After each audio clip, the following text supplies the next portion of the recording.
Welcome, everyone. We are GeekEd. We are a collection of professionals in higher education who want to explore the intersection of education and popular culture. Today, we are here to discuss GeekEd, Caring for the Nerd Mind. Teachers, education administrators, and student affairs professionals are being called upon to respond to a wide variety of mental health concerns across the education landscape, with students today managing greater educational debt, digital identities, and high expectations for academic performance. This has become intensified in the era of COVID-19 and the need for educators to manage the needs of students remotely. This panel of educators and mental health experts share how they've applied their passion for fandom and the lessons they've learned from superheroes and other pop culture to develop new best practices in our services to students. My name is Alfred. I'm Associate Dean of Students and Director of the Center for Support and Intervention at the University of California, Berkeley. I will share that my nerd credentials and how I am a nerd. I am a lifelong comic book fan. I am a lifelong Star Wars fan. I am a DC comic giant, as you can tell, because Superman is standing right on top of my head, although I love Batman more than I love many members of my own family. And I am very happy to participate in this conversation with you all for virtual Comic-Con. Why don't we go to Drea? Thank you so much. My name is Dr. Drea Letamendi. You can call me Drea. I have a PhD in clinical psychology, and I'm the Associate Director of Mental Health Training, Intervention, and Response for Residential Life at UCLA. I'm also the Interim Director of the UCLA Student Resilience Center, known as RISE. My pronouns are she, her, and hers. And let's see, I'm a huge, like you, Al, I'm a huge Batman nerd. And I host a podcast called the Arkham Sessions, which is all about the psychology of Batman and his related universe or universes.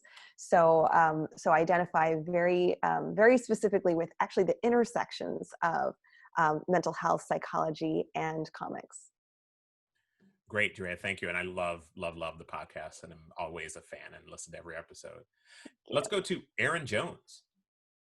Hello, everyone. My name is Dr. Aaron Jones. I use the pronouns he, him, and his. I currently serve as the Associate Director for Black Student Success at the University of California, Santa Cruz. And as of July 1st, I will be serving as the Interim Director for Educational Opportunity Programs, the office that supports our first-generation low-income students. And I'm also a staff writer for On Comics Ground, which is a comics review and news site.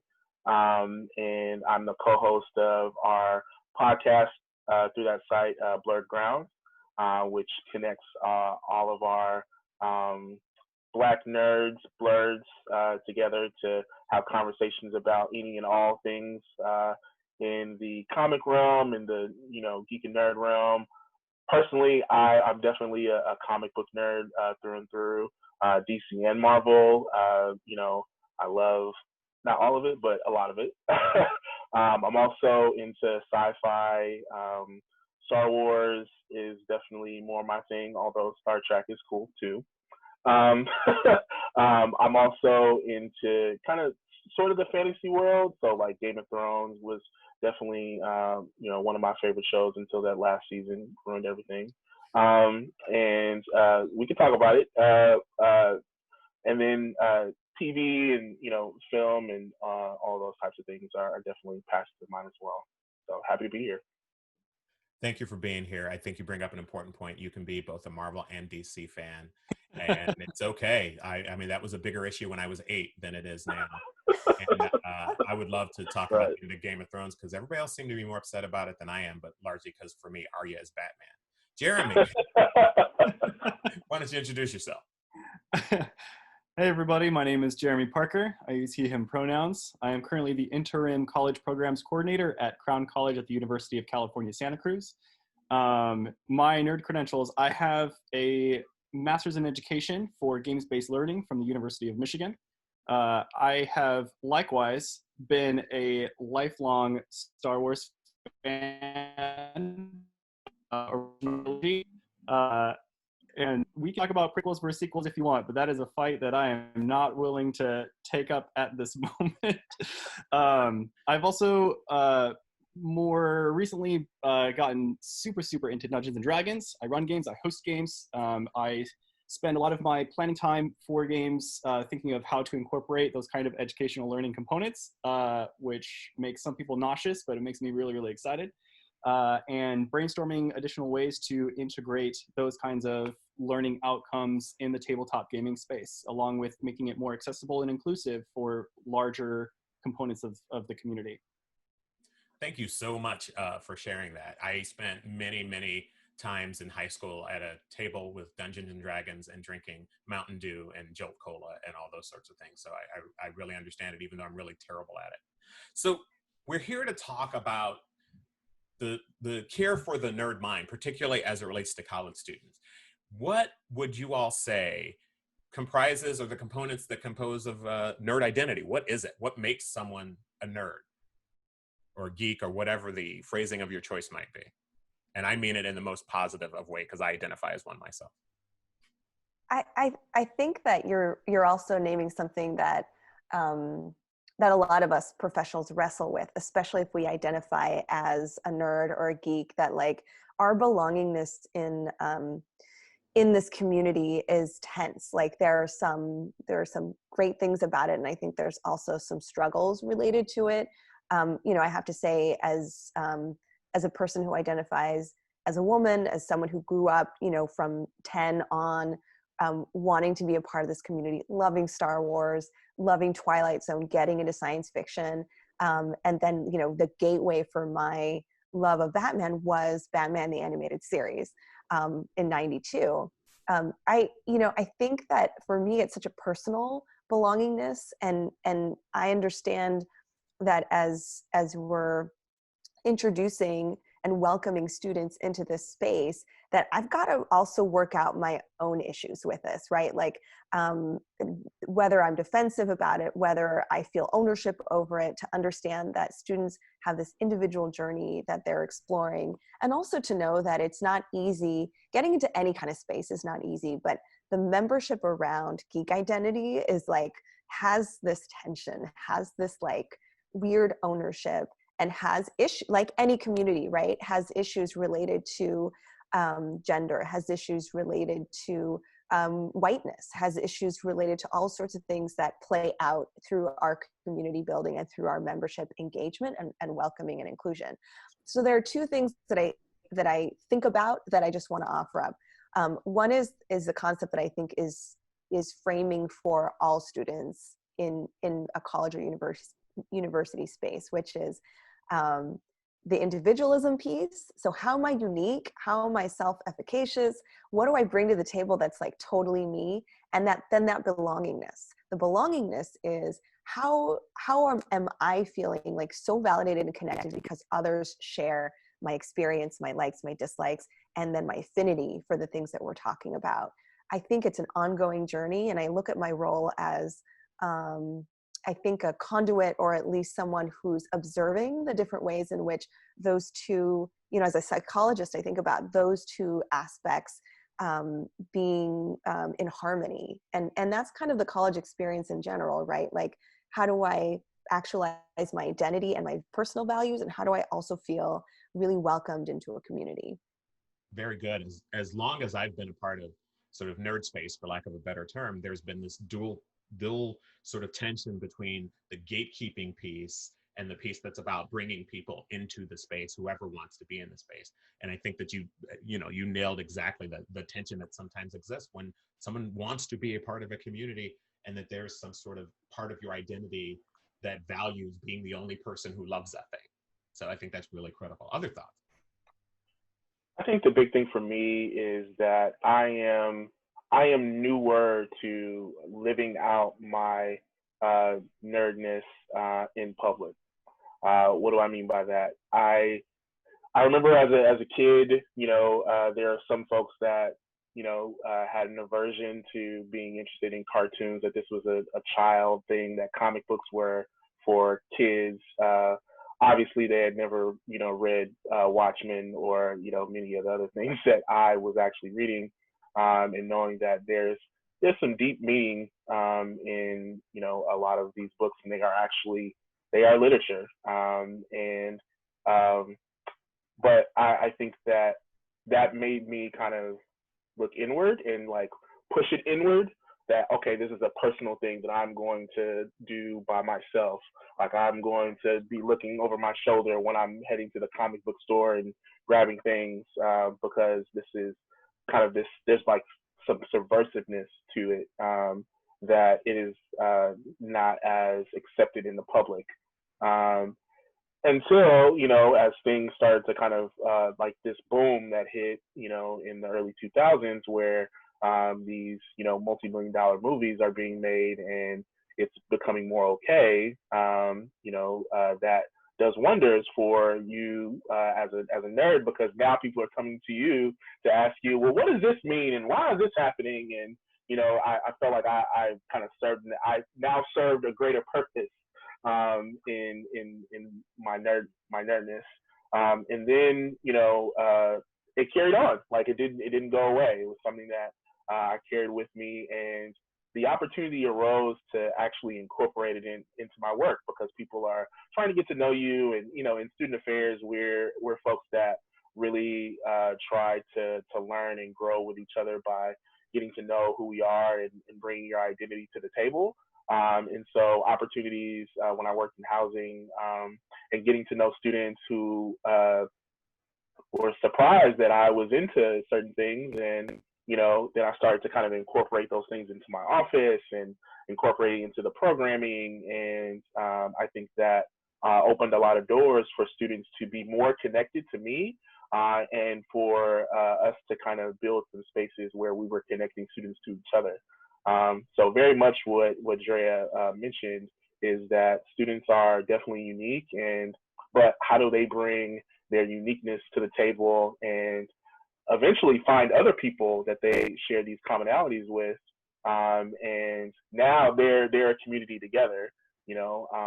And, you know, I've done some programming in the last couple of years that I'm really proud of, because I've been introducing students to new ways of being nerds and ways to connect it to being also scholarly, and how deep it really gets if we sit down and talk about it and analyze it. I think you're 100% right. The 15-year-old me in 1985 would be amazed that we'd be walking around here 35 years later talking with normal people, talking about Crisis on Infinite Earths and Watchmen, because I was like, I was the only one. Like you weren't there, I was there. And so it's such an interesting space to be in, where it is both mainstream and still niche. It's just such a fascinating time to live around nerd culture. Jeremy, what are your thoughts? Why is this important? And maybe it's not. Maybe we're all wrong. Maybe we're fooling ourselves, but I don't think we are. Alfred, I definitely, you know, one of the struggles that I've encountered in my professional life as a games-based instructional designer is just being taken seriously. There's kind of like this flippant nature about nerddom or geekdom, right? Where it's like, if you have an encyclopedic knowledge of the entire history of Marvel, right, that is something that is valued. But when you try to highlight and illustrate and apply of the importance of creating a space of belonging and why that's so important to incorporate into the community, other people are like, that's just a fun thing. Like, that's just a fun thing. It doesn't have academic value, or I don't see why that makes any sense. And I'm like, yes, that is why I do what I do, so that I can illustrate for you the importance of it. And so that the personal identity, especially as somebody who has enjoyed Dungeons and Dragons and tabletop games and running like this collaborative storytelling space where everyone can be the heroes of their own story, has been so important for me. And allowing myself permission to incorporate that identity into my professional space, because I encounter folks who don't understand or don't see the value that those kinds of passions and internal interests bring to the space. And so I have been very fortunate to work with really wonderful people like Dr. Sandoval or Alex Belisario, who have been very supportive in seeing the value of, yes, your nerd identity actually is very helpful in creating these spaces of community and affinity groups for students to find the space where they belong. but I have also encountered some other folks who needed a little bit more priming and education to understand the value that the excitement with which people have for their personal nerd identity can actually create a wonderful place for genuine and authentic human connection. Yeah, so I would definitely, I would echo, Dr. Jones's. I think when you're talking about bringing your personal nerd identities into these professional spaces, that is certainly a journey that I have experienced, and I've had my own struggles, but I can imagine that there are other members of the community who maybe understand and who can pick an episode from any season of Buffy the Vampire Slayer and incorporate it into student advising, right, for whatever situation the student is going through, but maybe has been discouraged in the past by their peers or other administrators, that is something that doesn't have value or it's not important. So that's definitely, Dr. Sandoval wrote a dissertation, I believe back in 2017, that incorporated Aston and Schlosser's theories of mattering and belonging for student success and how important that is. And if you have a chance to read that, I would definitely highly recommend it, because she had a lot of really, really wonderful things to say and did incredible research and work at the University of Southern California. Yeah, I did have an opportunity to read that dissertation, and I actually was able to look at it before it was finalized a little bit, and it is amazing. So I would definitely encourage folks to go find that and take a look at it, because I think she did some real foundational work in this area around what it means to have this identity and build community. And I think that's the next thing that might be important for us to delve into is when we talk about bringing students into community in the big picture, but also in the little picture, right? In the small niche picture, that the tension that you all have talked about between sort of wanting to embrace that nerd identity and maybe wanting to obfuscate it a little bit. Particularly sort of, we have a long cultural narrative around going away to college and becoming a new person, when the old person, maybe the things that you didn't find reinforcement for or weren't maybe prized where you came from, what you're looking forward to is maybe masking that a little bit and shutting it down.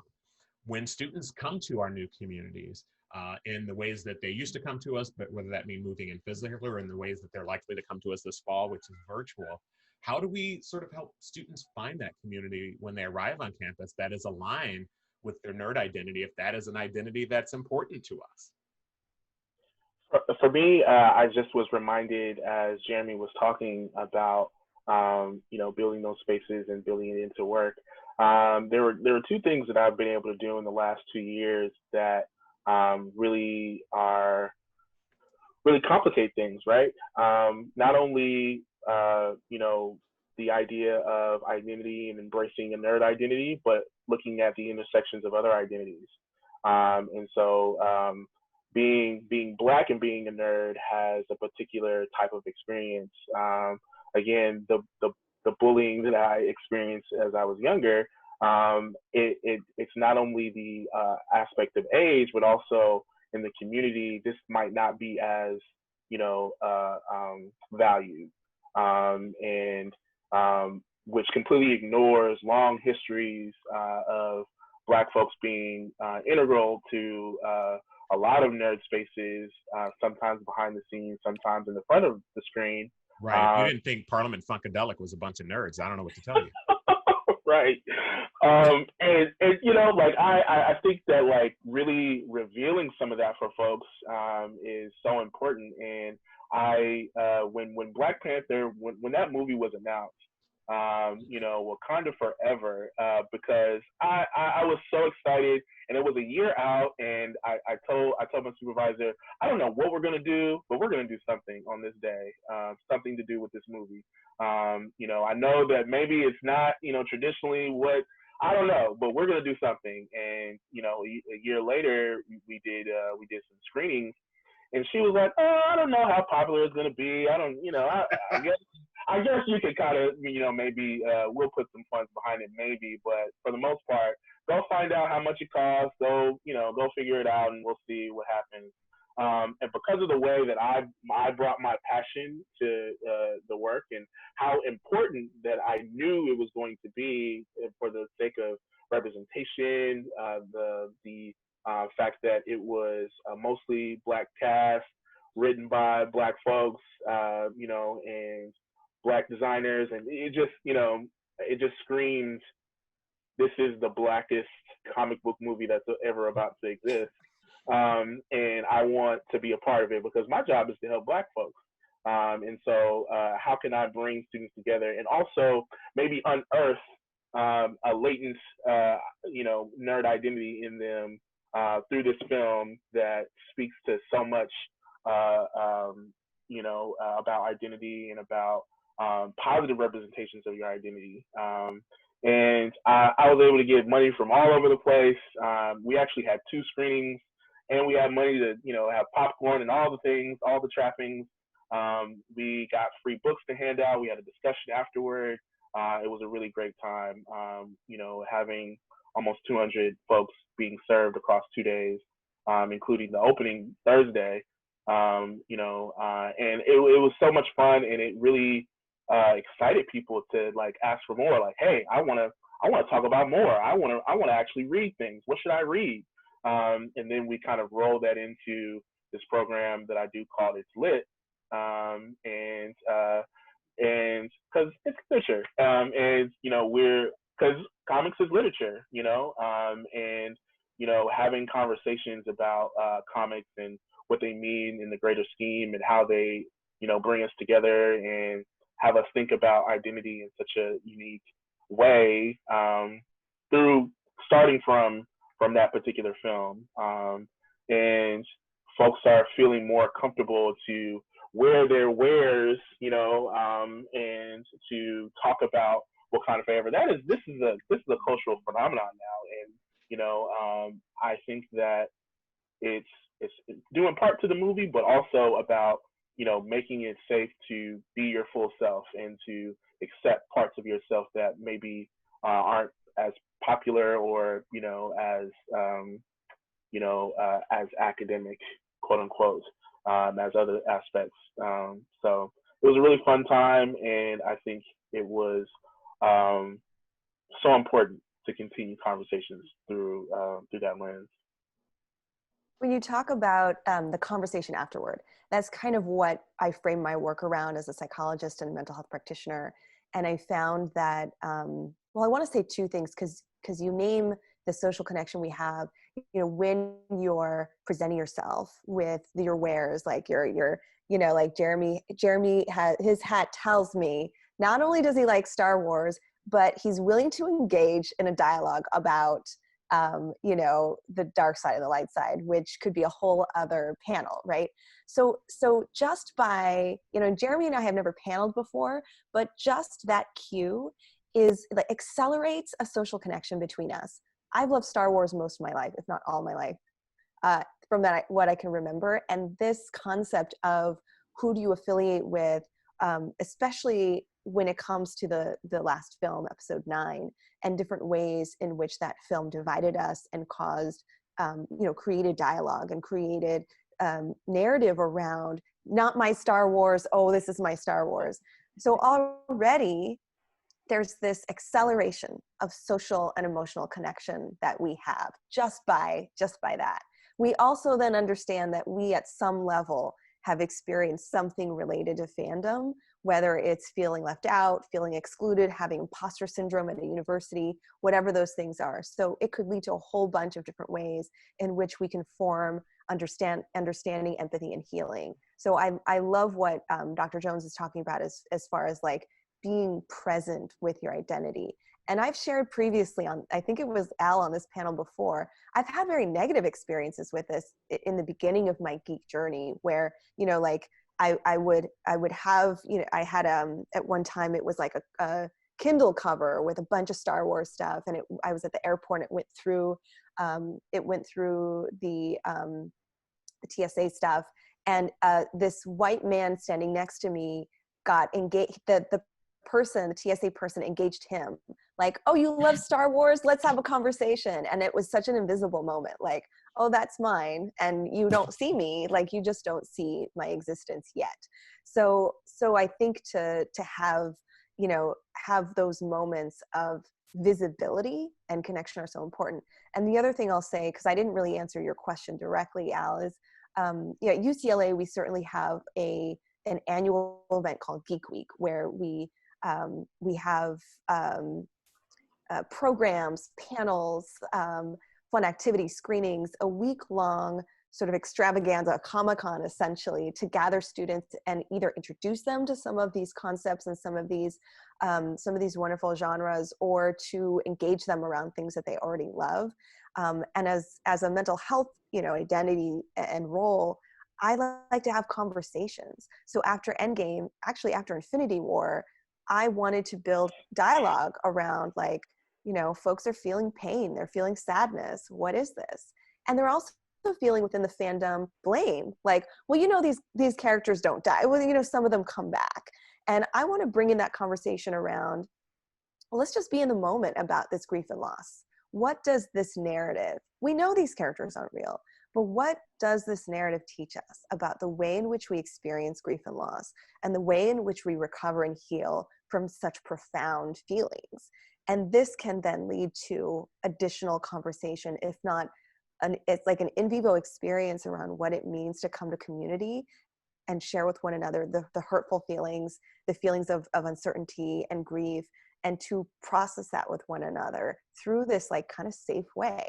So I really embrace, you know, when we have moments like that in comics, when we have catastrophes and disasters, I'm like, this is where we step in. This is an opportunity for us to have conversation and dialogue around it. I saw it in theaters twice, and I cried both times. Oh, I was sobbing. Jeremy, I see you want to jump in. Yeah, I just wanted to add on, you know, Dr. Jones and Dr. Drea, both of you kind of talked about in being open and inviting students to bring their nerd identities and their fandom, and inviting professional educators to also incorporate that into the space. It has baggage with it of, we're not just putting on a program. We're not just going to play Black Panther as a movie during Welcome Week and pat ourselves on the back and say, look, we did a thing. Look how awesome we are. But as professional educators, there are other critical questions that we are continuously addressing, right? Of who in this nerd space, both of you have talked about, like, different people have different experiences based on their intersectional identities in negotiating with these different communities. And as professional educators, it's really important for us to think about that as we continue moving and incorporating our nerddom and our fandom through programmatic experiences or through spaces of welcome. And so thinking about who is the space accessible for? Who's allowed to be in the space? One of the things that our office thinks about critically is during our advertising, when we do Movie on the Wall, or when we have our 300-person board game night, is you know, it's a small thing, but it's to select images that are representative of the student body, of the diversity of our student body in our community, because we're aware that there is a stigma of, like, who's allowed to play D, right? and being very critical in interrogating, like, the appearance that our own identities are bringing as these educators who are facilitating these programs. Because no matter how inclusive I aim to be and accessible that I aim to be, students are just going to get a different sense of a program that is put on by someone who looks like me, as opposed to somebody who looks like the complete opposite from me, right? And so during the planning phase, continuing to interrogate those processes. And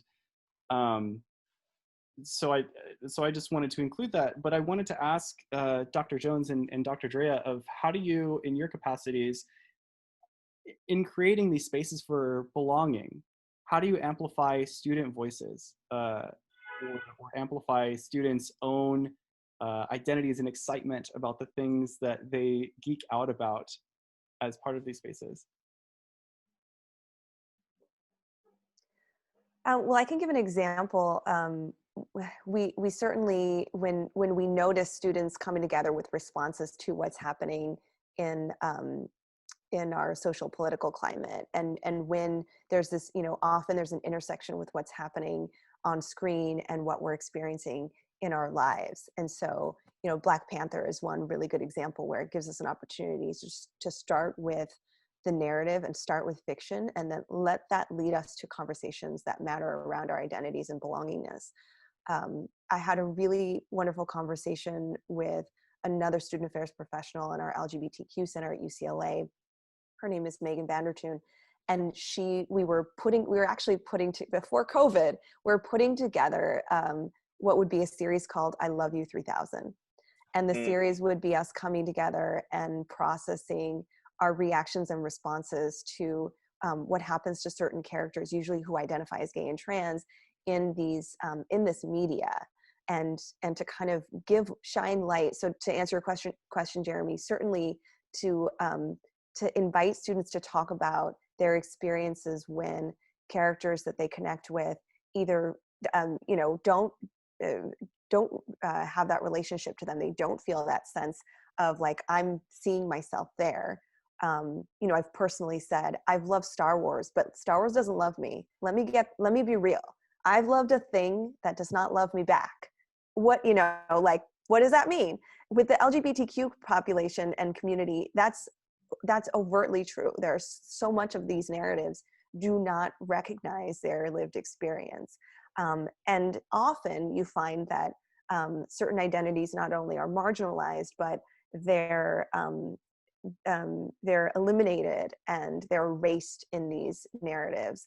And so in some shows, for instance, The 100 was one of these examples where the character that many people formed a parasocial relationship with, in other words, this kind of like not real, but very connective relationship to, was killed off the show, which led to, a lot of expressed pain and confusion and feeling angry about these decisions. So I think those smaller conversations with students that are, directly planned around their relationship to this fiction, I think can be really profound. And it's not to take away from these bigger events like big screenings and kind of other things that get attention, but I think could really augment the dialogue on an ongoing basis. Yeah, and for me, I really let students kind of drive what we focus on. So the Black Panther thing, that came out of my own personal excitement and connection to that character in that film emerging. But afterward, I did less of the driving because students wanted to have further dialogues. Students wanted to come together and talk about different books. We then moved on to Bitter Root, which is a really great comic that was created by David Walker, Safford Green, and it is really awesome, and it is in the Harlem Renaissance.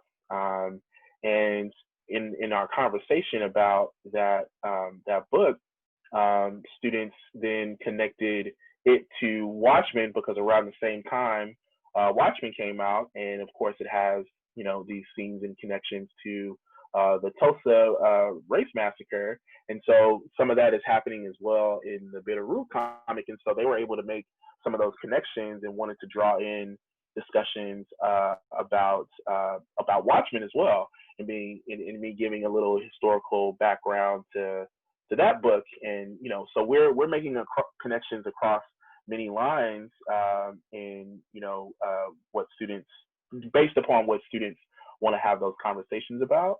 I think as well, very similar to Dr. Drea, which I like as a nickname. That's pretty cool. And because Drea, never mind. But I think that it's in those smaller conversations too that what are you reading, what are you watching, what are you what are you connecting to right now, and that usually is that first level of conversation. So before we get to talk about classes or, academics. Let's talk about, let's talk about life. Let's talk about, what's bringing you joy right now. Is that a comic? Or what's frustrating you about a comic? And I think, again, it goes back to things that remind students of, oh yeah, Aaron is about all these comics, and I may come to work with a Black Panther or a Spider-Man or a Batman T-shirt on, and that as well will, drive some of our conversations as well. And I think, what students want is to be able to really have their whole self exist, and for them to have spaces where they can be their whole selves. And that could be in a large program, or it could be just in my office having conversations, or walking by, or, in really informal ways as well. We have a grad student that used to work in our office that, we connected on a geek level higher than most, and she was really a part of driving some of the conversations, and we'll talk randomly about books that we're both reading, about Saga, and folks know about Saga, which is a really awesome comic that is sort of this sci-fi fantasy, multicultural type of situation. And it has such unique kind of conversation points, right? Where there's trans folks in the book being represented, where there are conversations about, different political views, and, how that feeds into love and raising kids. And, it's really awesome. And we, would just sit, in the lounge of the Ethnic Resource Center, just kind of talking about, have you read the recent one? What do you think about what happened, or what do you think is going to happen next? And I think in those moments, students feel most comfortable when they know that there are people that are around that they can have those conversations with. I think it's one of the critical points that folks are making is, as we, as staff and faculty and administrators, work towards creating space for these students, it is less about us transmitting our love to them and more about us creating a space for the things they love, because the things that they love I mean, I've waited 30 some years to have a conversation about Watchmen, but if the students want to have a conversation about Steven Universe, then maybe we need to let them have a conversation about Steven Universe, even though I'm like, but Watchmen, but we're running towards the end of the time for the conversation, but I want to just get people's last thoughts. We are presenting for Comic-Con virtually, which is because of COVID. We have not been able to gather in the space of San Diego and the convention center as we normally would, and that's sort of a loss. I know a lot of people, that sort of community space is really important, and I think mirrored in that is the ability for us to create those community spaces on our campus. In just the last few minutes we have here, what would you say, how can students sort of overcome that loss of that community?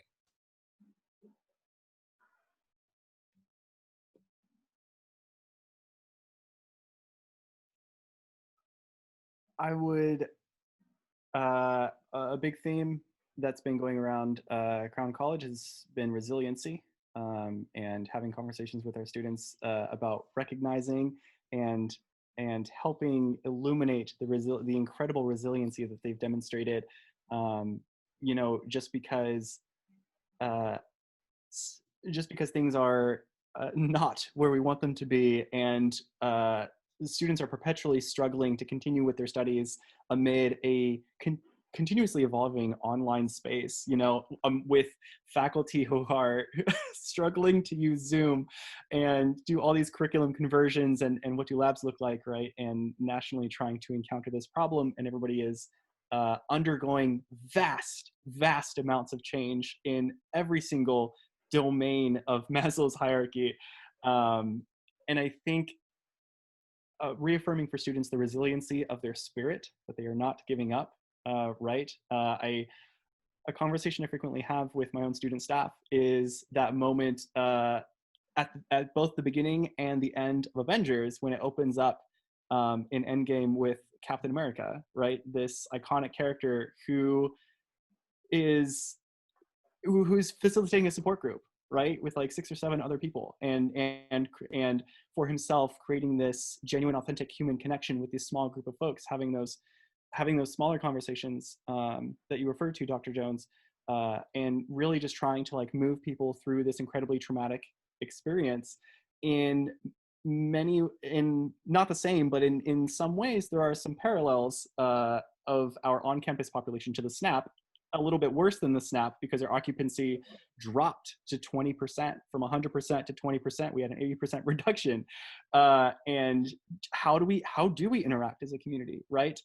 And as tumultuous and difficult and challenging as it has been, and it's not perfect, and people continue to struggle in tons of different ways, is the resiliency of the spirit of our students who, at the end of Endgame, you know, when it's Captain America alone facing the entire metaphorical COVID army, that there's that moment of the whisper on your left, and everybody comes out of the woodwork, right? And that is what we're seeing now as we continue to navigate and create spaces for community and belonging, having Zoom circles, having remote movie nights, just continuing the engagement, having remote Animal Crossing sessions, or creating Minecraft servers at UC Berkeley to host graduation.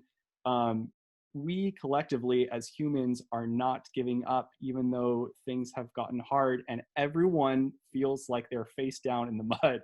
We're still going to pick ourselves up and try the best that we can to continue having those genuine, authentic interactions. I'm going to use Marvel. I'm going to use Endgame as well to to respond to that. I mean, Jeremy provided such a lovely summary of how we're adjusting to the things that I say are toxic to our mental health: the uncertainty, the disruption to our routine, the social lens, the amplification of social injustice. Like, COVID is not just this is not a medical thing. We're protecting our bodies, but we're also going out into the world with hyper visibility and hyper awareness of our bodies. And we're learning how this pandemic is also amplifying our social gaps and disparities.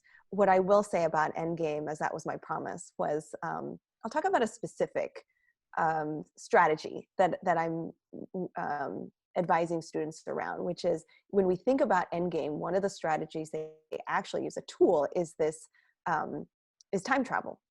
And no, we don't have time travel, but we do have this concept called psychological distancing.